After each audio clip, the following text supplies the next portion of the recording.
प्यारे विद्यार्थियों, आज हम हिंदी साहित्य के भक्ति काल के निर्गुण प्रेमाश्रय शाखा के प्रमुख कवि मलिक मोहम्मद जायसी के महाकाव्य पद्मावत के द्वितीय खंड सिंगल द्वीप वर्णन से यह छंद अध्ययन करने जा रहे हैं। इसमें कवि ने सिंगल द्वीप के सिंघलगढ़ का वर्णन किया है। उसकी ऊंचाई, उसकी खाइयों और उसकी विराटता को कवि ने बड़े खूबसूरत बिंबों में प्रस्तुत किया है, जिसको देख के अद्भुतता का एहसास होता है। तो आइए विद्यार्थियों, हम अध्ययन करते हैं। पुनः आइए सिंघलगढ़ पासा। पुनः का मतलब है फिर, आइए मतलब आए, सिंघलगढ़ यानी सिंघलगढ़, पासा यानी पास। फिर हम सिंघलगढ़ के पास आए। का वर्णो जस लाग आकाशा, उसका मैं क्या वर्णन करूं। वह तो देखने में इतना विराट है कि ऐसा लगता है कि आकाश को छू रहा हो। का वर्णो, क्या वर्णन करूं, जस लाग आकाशा, देखने में ऐसा लगता है कि मानो आकाश के साथ लगा हुआ हो, इतना ऊंचा है। तरही कुरुम वासुकी के पीठी।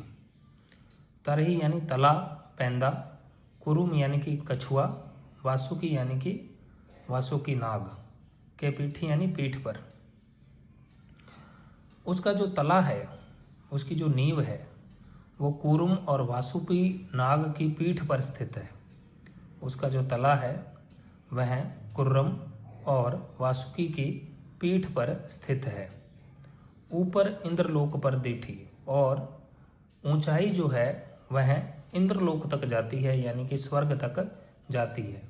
ऊपर इंद्रलोक पर दीठी, और उसकी जो ऊंचाई है वह इंद्रलोक यानी कि स्वर्गलोक तक जाती है। यानी कहने का भाव यह है कि वह, उसका तला जो है, उसकी नींव जो है, वो तो पाताल में है और वह कुर्रम और वासुकी के ऊपर स्थित है।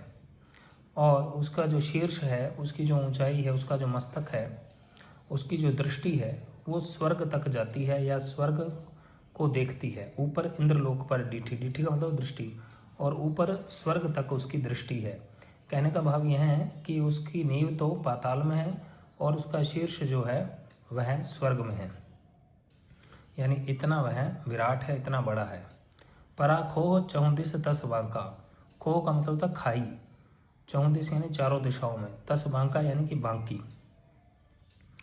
वहाँ पर उस गढ़ के चारों ओर, चारों दिशाओं में खाई खोदी गई है, और वह ऐसी बांकी है, ऐसी बांकी है, कांपे जांग जाई नहीं झांका, कि यदि कोई व्यक्ति उसकी तरफ झांकता है, उसकी गहराई को देखने का प्रयास करता है, तो उसकी जांघें कांपने लगती हैं। कांपे जांग जाई नहीं झांका। परा खो चौदिस तस बांका, उसके चारों तरफ इस तरह की खाई है, ऐसी बांकी है वो, कि कांपे जांग जाई नहीं झांका, कि उसको यदि कोई व्यक्ति देखने का प्रयास करता है तो उसकी खाई की गहराई को देख करके उसकी जांघें जो है वो कांपने लगती है। अगम असूझ देख डर खाई। वो खाई जो है वो अगम्य है, असूझ है, उसको देख करके डर लगता है। अगम असूझ देखे डर खाई।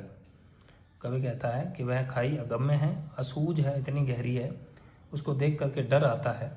परे सो सप्त पता रह जाए, यदि कोई उस खाई में गिर जाता है तो सातवें पाताल में पहुंच जाता है, यानी सातवें पाताल तक गहरी है। अगम असूझ देख डर खाई, वह खाई जो है अगम्य है, असूझ है, यानी उसमें दिखता नहीं है उसका तला कहाँ पर है। देख डर खाई, उसको देख करके डर लगता है। परे सो सप्त पता रह जाए, जो कुदरती गिर जाए उसके भीतर तो सातवें पाताल तक पहुँच जाता है, यानी इतनी गहरी है। नव पौड़ी बाकी नव खंडा। पौड़ी का मतलब होता है द्वार, दरवाज़ा। कवि कहता है कि इस गढ़ में 9 द्वार हैं, वो बड़े बांके हैं। नव पौड़ी बांकी नव खंडा। इस गढ़ के अंदर 9 द्वार हैं, बाकी नव खंडा, और इसके अंदर 9 खंड हैं। 9 ही इसके द्वार हैं जो बड़े बांके हैं, खूबसूरत हैं, और 9 ही इसके खंड हैं। नवहु सु चढ़े जाई ब्रह्मंडा, जो 9वें खंड को चढ़ जाता है, 9वीं मंजिल को पहुंच जाता है, उसको पार कर जाता है, जाई ब्रह्मंडा, वो ब्रह्मांड में पहुंच जाता है।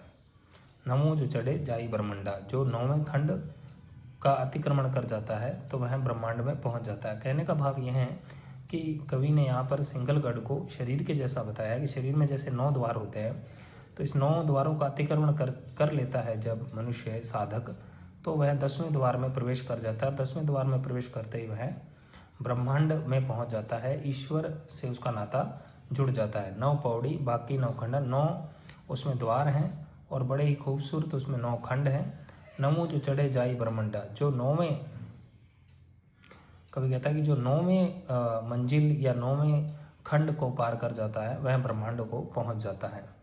अर्थात जो 9 द्वारों का अतिक्रमण कर 10वें द्वार में प्रवेश कर जाता है वह सत्य को पा लेता है। कंचन कोट जड़े को शीशा, ये जो गढ़ है ये सोने का है। कंचन कहते हैं सोने का, कोट यानी कि गढ़, यह जो गढ़ है यह सोने का है। और जरे को शीशा, और यह किससे जड़ा हुआ है? गुंबद से जड़ा हुआ है। कोशिशा का अर्थ होता है गुंबद से। कहीं कहीं नग शीशा शब्द का भी प्रयोग है यहाँ पर, तो हम वो भी अर्थ कर सकते, दोनों कर लेते हैं अर्थ। कंचन कोट जरे कोशिशा, सोने का कोट है, सोने का गढ़ है और यह कोशिशा से जड़ा हुआ है यानी कि गुंबद से सुसज्जित है। दूसरा अर्थ हम ये भी कर सकते हैं कि यह सोने का कोट है, सोने का गढ़ है और यह नगों से, शीशे के नगों से जड़ा हुआ है। नक्तन भरा बीजू अस दिशा, और देखने में ऐसा लगता है कि नक्षत्रों से भरे हुए आकाश के अंदर बीजू, बीजू यानी बिजली, बिजली चमकती हुई दिखाई दे रही हो। नक्तन भरा बीजू अस दिशा, ऐसा दिखाई देता है कि नक्षत्रों से भरा हुआ, सितारों से भरा हुआ आकाश जो है उसके अंदर बिजली चमक रही हो। लंका चाही ऊंच गढ़तांका, लंका का जो गढ़ है उससे भी यह गढ़ जो है वो ऊंचा है।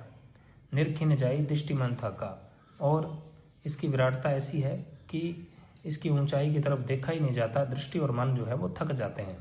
निरखी न जाई, देखा नहीं जाता, दृष्टि मन थका, दृष्टि और मन जो है वो थक जाते हैं।